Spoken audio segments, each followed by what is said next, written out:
This is in part 2. This is my Austrian spy weapon with the anti-tank round attachment. This is the custom-made gun platform and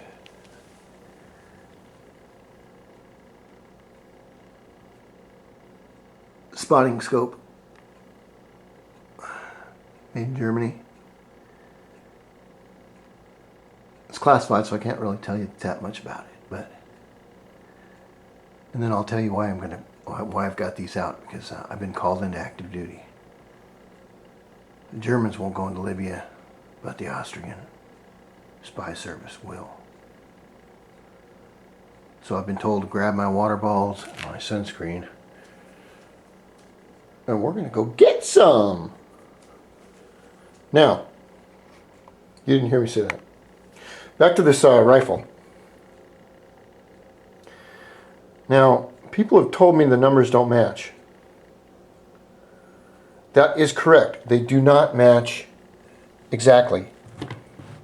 Or do they? We have, let's just say 2147 with the Wehrmacht Eagles. And this plate right here says 5402. But one thing I want you to notice, all right? Look at how well the stock fits next to the metal parts. Okay? And of course, this has the locking bolt or nut or whatever it was.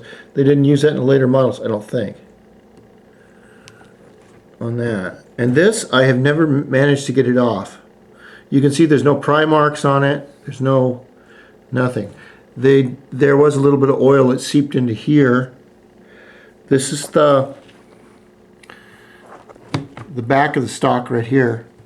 Now, this back of this stock should have a mark somewhere down in here. That's oil from that seeped in from the metal. But it should have a mark somewhere down in here, or little Nazi emblems that the Germans used. And you can see how well rounded that is. Okay, and somebody just didn't take a couple pieces of sandpaper and do this. All right, this was done just like it looks, and it was done at the factory, the Mauser factory, on this. I believe it's one of the finest examples of the Mauser that is available today. Now, if you look at the way this butt cap fits, now I want you to look at the way the butt cap fits against the wood right up here. Okay, and see if you can see any sanding. You see the sheen on that?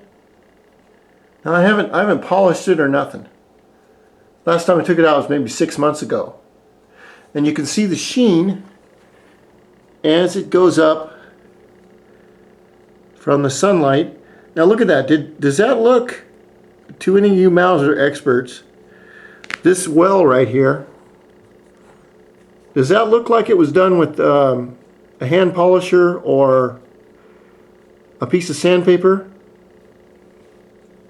I'll tell you what, it doesn't. Now look at the way the grain runs here and down through here.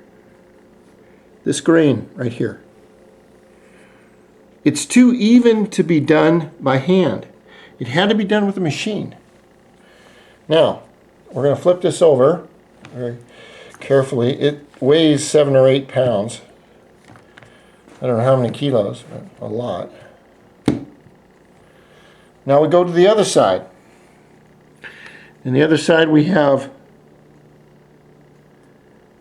if you'll notice this deal here for the pin, but if you look very closely around this hole, if the stock were taken apart and sanded, wouldn't these edges right here be all rounded? They're not rounded. They're not rounded because it was done, the stock was done and in place. You can see the fit and the finish right here. The stock was done and in place before the parts were put on. Here is the original leather,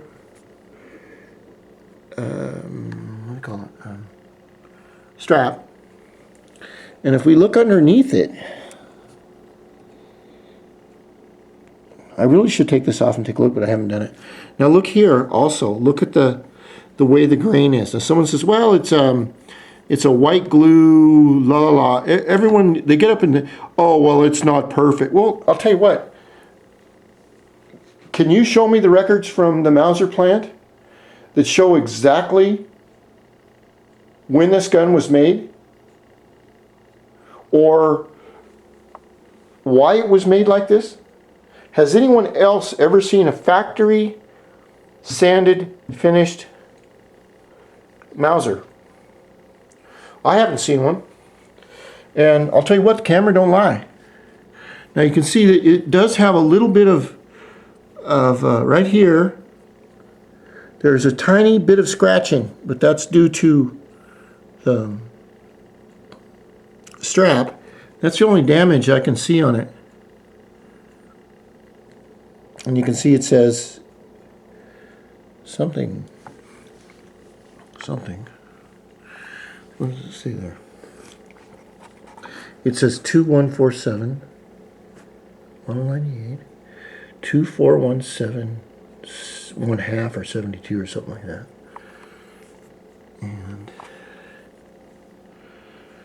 this says 3177. Okay, this might even be a three-parter.